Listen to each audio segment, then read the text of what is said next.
In diesem Video zeige ich einen Rundgang durch das politische Berlin. Herzlich willkommen zu einer neuen Folge von Daheim und unterwegs. Wie nahe doch Macht und Geschichte beieinander liegen. Nur wenige Schritte trennen das moderne Bundeskanzleramt vom ehrwürdigen Reichstagsgebäude, der Heimat des Deutschen Bundestages. Schon von außen beeindruckt der Reichstag mit seiner markanten Glaskuppel, die dem historischen Bau ein modernes Gesicht verleiht. 1894 eröffnet, erlebte der Reichstag die Höhen und Tiefen deutscher Geschichte. Den Kaiser, die Weimarer Republik, den Reichstagsbrand, die Zerstörung im Zweiten Weltkrieg.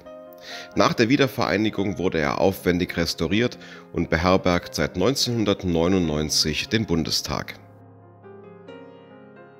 Hier werden die Gesetze gemacht, hier debattieren die Abgeordneten. Ein Herzstück der deutschen Demokratie. Besucher können die Kuppel besichtigen und dabei nicht nur das Bauwerk, sondern auch die Aussicht auf die Hauptstadt genießen. Kaum ein anderer Ort verbindet Geschichte, Gegenwart und Transparenz so eindrucksvoll. Wer um das Gebäude herumspaziert, entdeckt immer wieder neue Blickwinkel. Die kunstvolle Inschrift dem deutschen Volke über dem Portal, die historischen Fassaden, die modernen Erweiterungsbauten. Abends, wenn das Reichstagsgebäude beleuchtet ist, liegt eine besondere Stimmung auf dem Platz. Dann wirkt der Sitz der Demokratie fast magisch. Für politisch Interessierte und Architekturliebhaber gleichermaßen ist ein Besuch hier Pflicht. Direkt daneben erhebt sich das Bundeskanzleramt, das 2001 eröffnet wurde. Mit seiner modernen Architektur aus Glas und Beton zählt es zu den größten Regierungssitzen der Welt. Im Volksmund wird es manchmal scherzhaft Waschmaschine genannt, wegen seiner markanten Form. Besonders schön lässt sich das imposante Gebäude bei einer Rundfahrt auf der Spree bestaunen. Hier fährt man direkt an der Rückseite vorbei und bekommt einen ganz besonderen Blick auf den Ort, wo die Richtlinien der deutschen Politik erarbeitet werden. Wer am Kanzleramt vorbeigeht, spürt die Weite der modernen Regierungsarchitektur, große Freiflächen, breite Brücken, lange Sichtachsen. Hier wurde bewusst ein offenes Konzept gewählt, das Bürgernähe symbolisieren soll. Wer Glück hat, kann hier Regierungsfahrzeuge sehen oder einen kurzen Blick auf einen Minister werfen, der eilig zu einem Termin hastet. Und doch wirkt der Ort erstaunlich ruhig.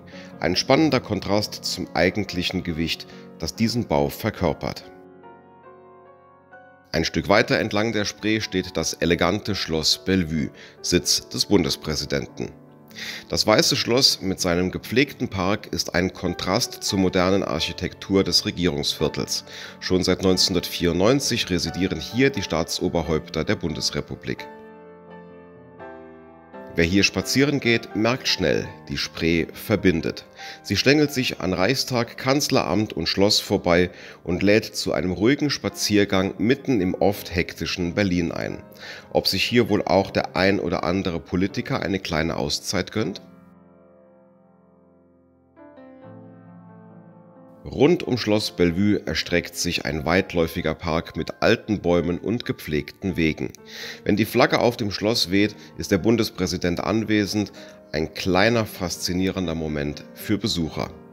Das Schloss selbst wurde bereits im 18. Jahrhundert erbaut und war ursprünglich eine Sommerresidenz. Heute repräsentiert sie die Würde des höchsten Amts in Deutschland. Nicht weit vom Reichstag entfernt erhebt sich das Brandenburger Tor, das wohl berühmteste Wahrzeichen Berlins. Errichtet Ende des 18. Jahrhunderts als Stadttor, wurde es über die Jahrhunderte zu einem Symbol der deutschen Geschichte. Während der deutschen Teilung stand es direkt an der Mauer und war für Jahrzehnte unerreichbar.